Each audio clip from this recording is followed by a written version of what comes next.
Guys, there is time. There is always time. Before you say, I don't have time, before you tell that to yourself, before that you tell that to a friend, a family member, I want you to go to your phone and go to your screen time and look where your screen time is.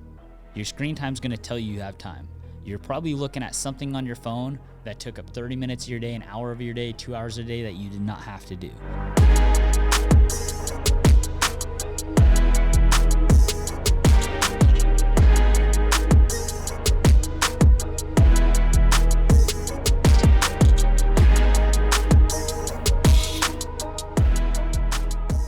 Friends, welcome back. Welcome to the Do Good Movement. Our purpose here is to make a positive impact in our society through real life education.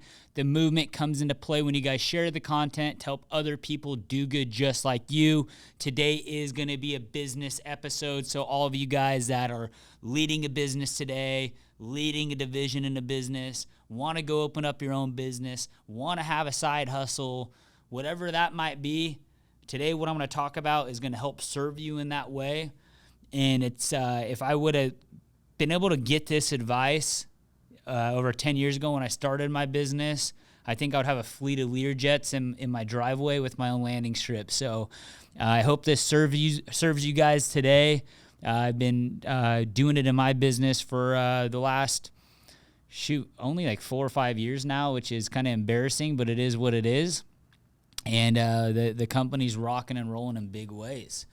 And so I want to talk to you guys about financial business decisions, and I'm going to talk about it different than probably how you've heard it in different ways. So in business, you have something called a profit and loss. And what a profit and loss does is it tracks all these different metrics from your income to what your cost of goods are, to what your gross profit is, to what your expenses are, to what your net profit is. Well, a lot of people, especially if you're a small business, you're probably really focused on your profit and loss at the end of the month when you need to be focused on your profit and loss a year prior. And I want to talk about that, and I call it forecasting the profit and loss. It's very easy to get into business, and when you get into business, you get exciting, there's great opportunity, you're making cool things happen. And you just start getting deeper in the weeds and deeper into the addiction and deeper in the process. And then next thing you know, years and years and years and years are going by, and you're still grinding and doing these things and not understanding why you're not making the money you wanted to make, or you don't have this big business, or you're dealing with these hardships, whatever it might be. I've been there, guys, and I've been there for many years because I was just a grinder, right? There's a couple good things about you guys out there that are hustling, trying to build big things, is you have something called grit, which 90% of people don't have. And with grit, you're going to be able to figure it out, right? But something you need to have with grit is being a lifetime student at the same time. You could be the go-getter, you could be hungry, and you could be knocking down walls, but you also got to be a learner, or else all you're going to be doing is running and running and running and running, and then one day you're going to be older and not wanting to work or can't work or whatever it might be, and that's it, and you need an income. Well, if you have grit, but you're also a lifetime learner, you're a student, you're wanting to learn things, you're able to put those two together. It's extremely powerful. And if you guys are listening to this podcast today, I am very confident that you have both. You guys have got here through somebody, through my social media or whatever, and you could tell by how I talk and those things. Sometimes I'm aggressive. So you kind of got to be a gritty person to listen to what we talk about sometimes. And then you're also a lifetime learner. So you might be like, God, I wouldn't really call myself that. Well, you are, man.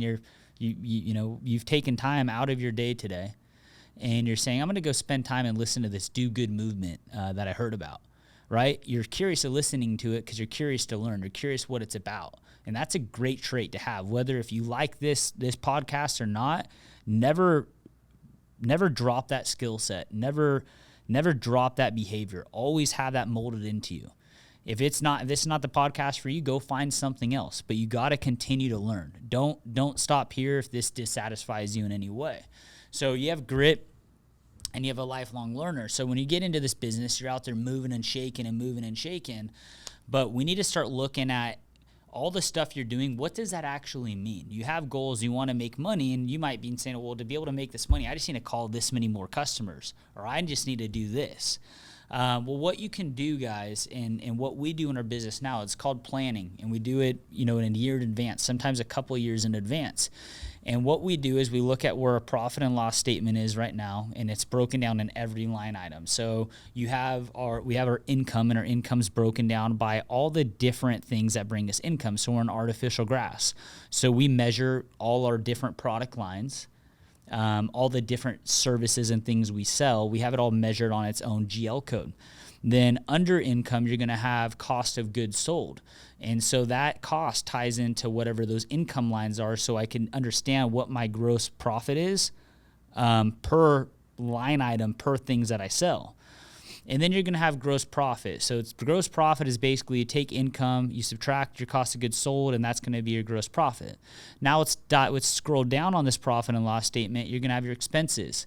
If you guys use a system like QuickBooks or any basic accounting system, it's very easy. It's all broken down there, and you have things as like, meals, travel and entertainment, rent, marketing, payroll, benefits, all those different things all the way down. And so, your bookkeeper yourself, you're entering these things in as you spend it, so you know where everything is. Well, what a lot of people don't do is they don't plan.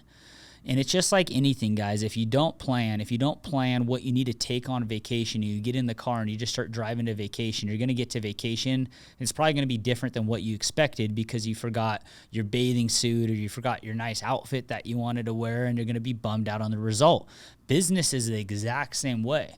So with business, the planning that you need to do, one of them is going to be your financial planning. That's what I talk about today. There's a lot of other planning you should do, and we'll talk about that in later shows. But in your financial planning, you need to look at a couple things. You're going to be able to, you look at your income, you're going to want to plan your gross profit, and you're going to want to plan your expenses.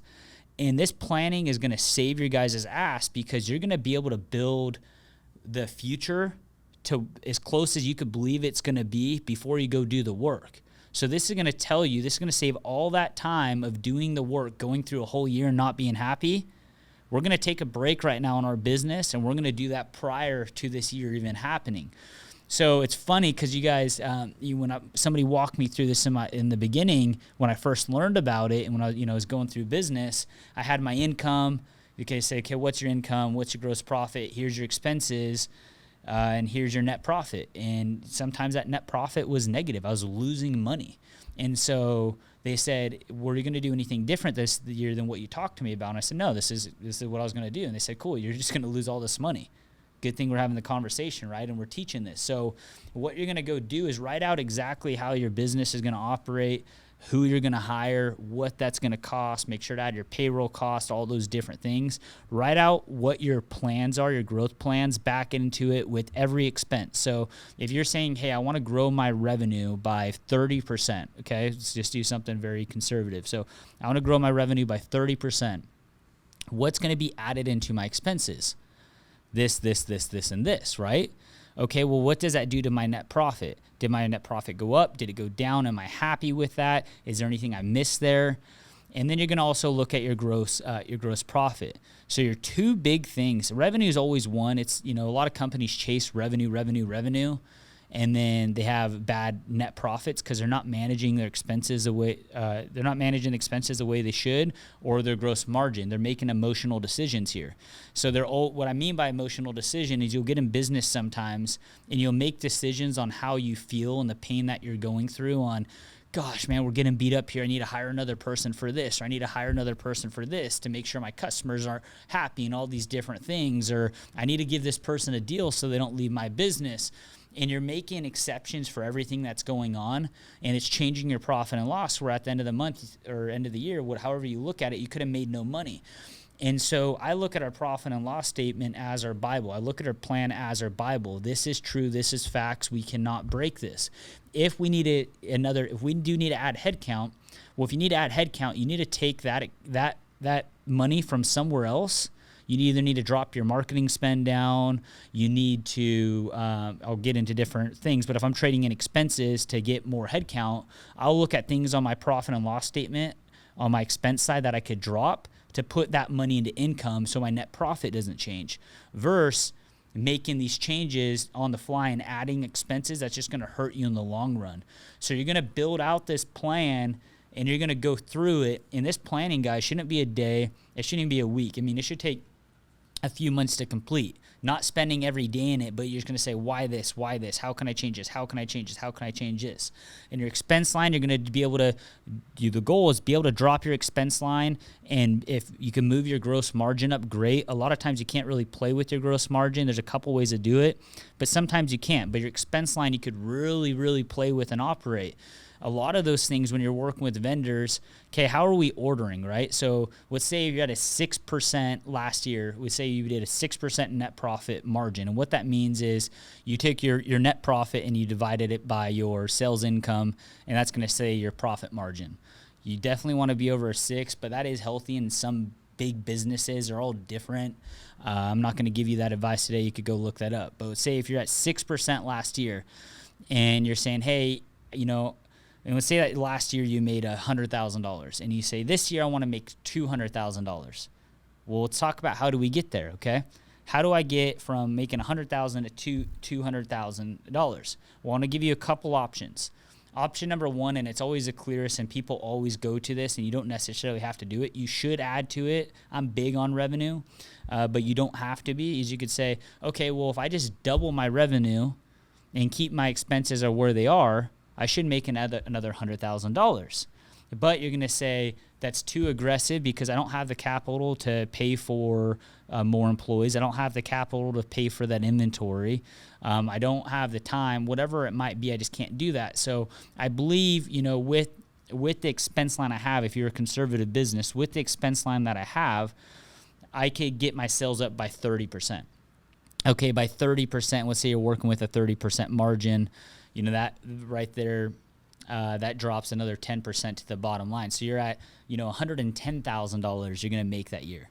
So you can already see where we're going with this. We're making decisions right now before you go and do all this work. So you're going to say, okay, I could get my revenue up 30%. This is what my next year is going to look like. So when I talked about in other podcasts about goal setting and stuff, and you have to build actions behind the goal setting, exactly what we're doing right here. So you go through that. The next thing you're going to look at is you're going to look at your gross margin.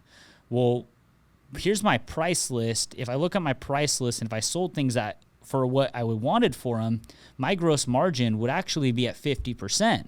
But when I look at last year, my gross margin was only 30%. Okay, well, there's a problem there. Why?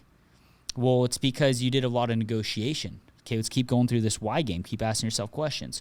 Well, why did I have to negotiate? Well, I had to get the deal. Okay, you had to get the deal. My question to you is, do you think your product is worth your price sheet? I think the answer is yes, because you came up with that price sheet. So if you built that on your price sheet, why are you discounting every sale and dropping your gross margin from, let's say, if it was 50% to 30%? It's because a customer's coming at you, they're asking for a deal. You either just fold over and give them a deal because they asked. Maybe you're emotionally tied to your business too much where you're nervous of losing the sale. Or maybe you just don't know how to provide the value. And I can guarantee there's value in your product because you would have never came up with that price sheet to begin with if you weren't able to justify it. You were able to justify it in your head. So you believe the value is in that price sheet, okay? Your customer is seeing something different.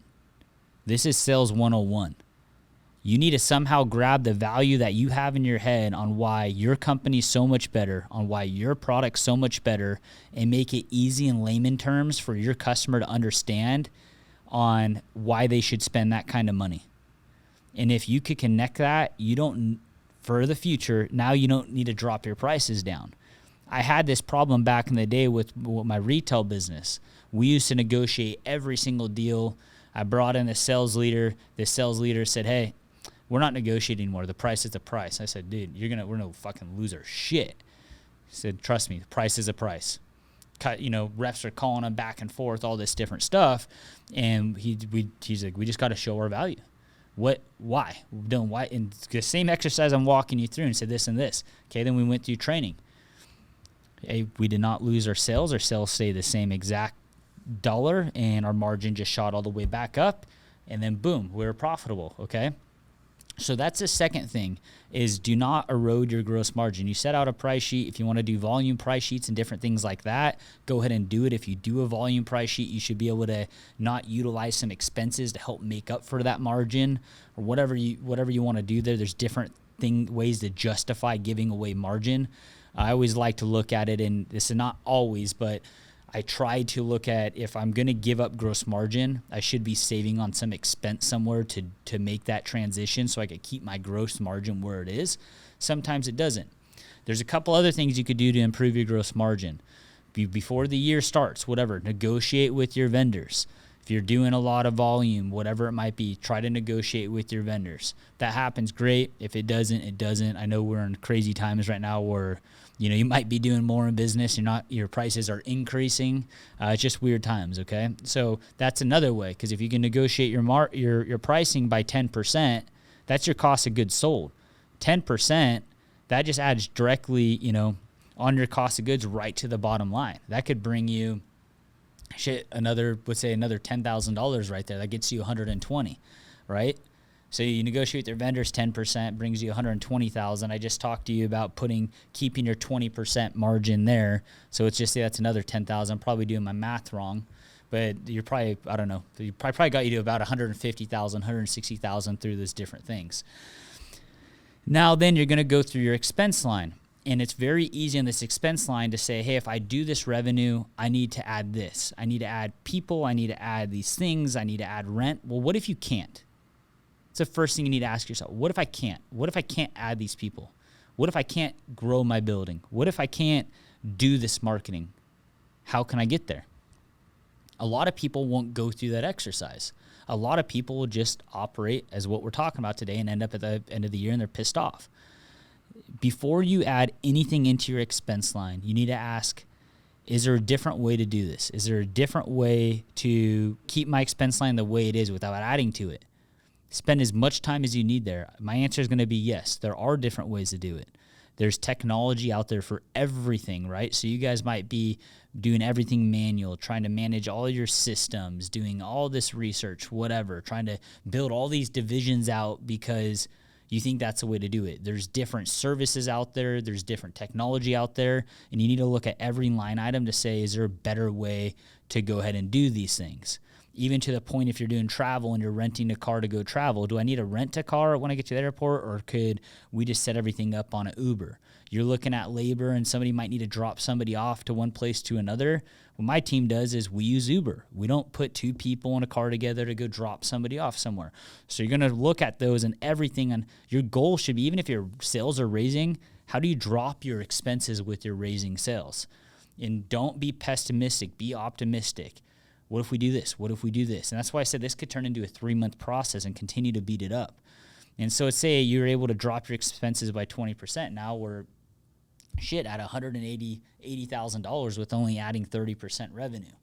So that's a process that I want you guys to go through before you start building your business. You're obviously going to have to start working on your business and get in to understand the data, to understand some of these things. But as you start building it, you need to get out of the trenches and work on your business, because if you don't work on your business, what's going to happen is your business is going to work you, and you're never going to find the time to get your head out of it.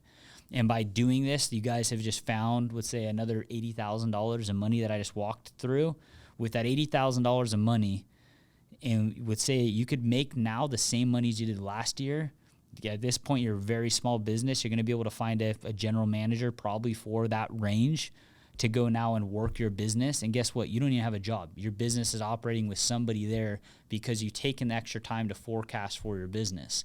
Now with that time, how do you add different things in your business to make it better? And that's what I said. Get out of the place of being in the trenches to work on your business. And you might be saying, Dylan, I don't even have time, man. I'm watching this video right now. It's 1 a.m. I'm exhausted. I'm driving to a business trip. I'm listening to this when I'm working out. Guys, there is time. There is always time. And what I want you to do is this is when I talk about being pessimistic and optimistic. Do not be pessimistic. It's going to ruin your business. It's going to ruin you. But if you just, before you say, I don't have time, before you tell that to yourself, before that you tell that to a friend, a family member, I want you to go to your phone and go to your screen time and look where your screen time is. Your screen time is going to tell you have time. you're probably looking at something on your phone that took up 30 minutes of your day, an hour of your day, 2 hours a day that you did not have to do. It could have been you're on the phone with your buddy for 30 minutes or an hour, which you love your buddy, but you need to get out of your business. You need to be able to work on your business versus work in your business. So probably can't talk to your buddy as much as you want to talk to your buddy. You're probably on social media. You're probably looking at stuff to buy or shop for, right? So you need to look at that time that's getting spent elsewhere and trade it with time to go ahead and work on your business. So your time is there. Now, the other piece of this, guys, is when I earlier was talking about the revenue of like growing 30% on, you think you could do it in different things like that. Everything needs to be backed up with data here. And what I mean is if you think you're going to grow your revenue by 30%, how? Well, I think, the market's just growing. Fuck that, man.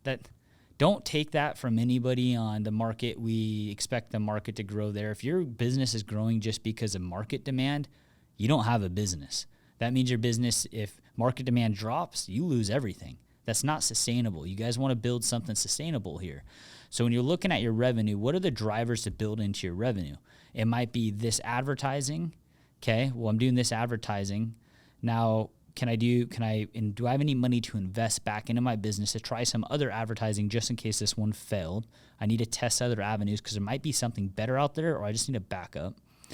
Then you're also going to want to look at the other things in sales. You might have salespeople, and those salespeople might be driving the revenue. So you're going to say, I just need more salespeople. Okay, well, what are the salespeople doing? Back to the question game, do you need more salespeople, or do we just need to work more efficiently? Are your salespeople actually focused on sales, or are they focused on order taking? If they're focused on order taking, then hire somebody in admin to take the orders to free up half of their day, and then there you go. There's your salesperson for X dollars an hour, right? So you need to look at things that way, again, before you add into that expense line. And then what are the salespeople doing? Look at the actions. Are there different actions that we can do here to be able to boost up the revenue? And actions is not just activities. Activities, appointments, all those different KPIs. Actions might be your customer base. Are we focused on the right customer base? Or are we focused on the wrong customer base that is too small of a too small of a customer, or not a good enough margin customer? I get it. You want to make every deal, right? You're hungry, you're competitive, and different things like that. You're also in business to win. You're in business to make a profit. You're in business to whatever your original goals were. Don't forget that, because you can easily get caught up in this no margin bullshit to, puff your chest and say, hey, I'm the big guy here. Guess what? You lose in the end anyways. You waste your life working. Do not do that. So when you're going through this, you're looking at your activities, these different KPIs. You're looking at your customer base. Am I working with the right customer group here? And you might say, hey, I think I could actually increase my revenue by 30% by, moving these customers out and moving with these bigger customers. Or, hey, maybe these big customers aren't good for us because they're low margin. Maybe we just start working with these smaller customers, right? And so you need to look at everything that you're doing and every decision that you're making. And a lot of times, guys, you're able to grow your business massively and make massive net profit improvements, make massive gross profit improvements, make massive income improvements by just looking at it and taking the time to plan. The one last piece I wanted to cover is go ahead and I just walked you through building your forecasted financial sheet. You want to true that up every month. So look at what actual is versus what your forecasted financials were, and make sure that all talks to each other. Make sure your revenue's hitting, make sure your gross margin's hitting, and make sure your expenses are hitting. You guys will get in some pain points through this process of, man, I need more headcount, or I need this, or I need that. Think of that as you don't have the decision power to go ahead and do that. This is all you have. This is your budget. This is what somebody is giving you. You got to go figure it out. And that's how these big companies work with all of these different divisions and leaders in these divisions is, I'm sorry, buddy, I can't give you more money. This is planned. It's what we got to go do. You got to go do it. And every single time they find a way to go to hit plan. Stop making excuses for yourself. Stop taking the easy road. Hold yourself accountable to what's set out. And you're going to be a lot more happier because you're going to have time at the end of the day. Your business is going to be thriving and successful. Now, let's talk about the other sides. Are you going to lose some deals? Yes. Is your ego going to get pulled down a little bit? Yes. All those things are going to be, it's going to be different, okay? But remember, why are you in business? What's the game plan? Now, if your game plan is I want to be the biggest and baddest and build as much revenue to sell my business and do whatever it is, that is game plans in some business. Go ahead, run it. Go ahead and build a ton of it in your expenses, run low gross margin, build up your revenue, up everybody's prices later, cut your expenses later, do different things like that. That happens a lot in a lot of industries. And you might be losing to customers you might be losing to a competitor right now because you're trying to build a value-based business and do things the right way, right? Hold integrity through your industry and not do the margin erosion thing. And you might be competing with somebody who is just eroding margin, selling things super cheap, trying to do that other strategy I was talking about. You guys, people are buying from you. People want a good product. People want a good service. Your expense line is greater and your gross margin is greater than the other competitors because you have a better service, because you have a better product, because you have a better value. You need to get that out to your customer to understand the story on why your price is different, why your service is going to be better, why your product's going to be better, why their life's going to be impacted in a positive way through this, and they're not going to have to fight this on the back end. Because if you keep pulling out margin out of your business, if you keep dropping your gross margin, you keep building up your expenses, and you keep working on this little net margin, what's going to end up happening there, guys, and I've seen this in many businesses, is you're not going to have enough money to pay for the growth. And what I mean by that is you're going to gain a ton of customers because you're the price person. But then you're going to be like, shit, I can't service these customers. I need to add more people. You get more people. You need more assets. You need more resources. Well, you don't have enough profit coming in to pay for your more inventory, to pay for your more resources, to pay for your more assets. And then what's going to end up happening is you're going to have to cut those customers out, raise your pricing, and then rebuild your whole business. The only time that low margin business works, guys, is if you came into that business with a ton of money where you have that investment cost to do that. But if you're trying to start like from zero, like most of us, you have to find a way to build value, to have a good product, a good service, to do good business. Guys, all I'm trying to do here is save you years off of your life. Be proactive, think, plan, look it through, get out of making these emotional decisions, look at business as business and look at your personal life as your personal life. Even though you get passionate, in what you do, even though you get the money from what your business produces, you need to say, if you're going into business in the first place, guys, and you're going into business because you want to make quick money, don't go into business. Find some other different thing to do. If you want to go into business, you're going into business to make long-term wealth, and to get long-term wealth, there's a road and there's a process to get there. You're going to try to go the fast road on this low margin customer thing and walk through exactly what I said. So either face the investment time now to get through it, or you're going to face that later, and you could also hurt your reputation and brand if you do that low cut, low margin, different things like that. So really, whichever way you guys want to go do it, be sure to plan. You don't have to wait till the end of the year. You could do it this second. But know exactly what those months should look like before you get into them so you can make different decisions before you're just in your business and working every day. Hope that helped you guys. Do good.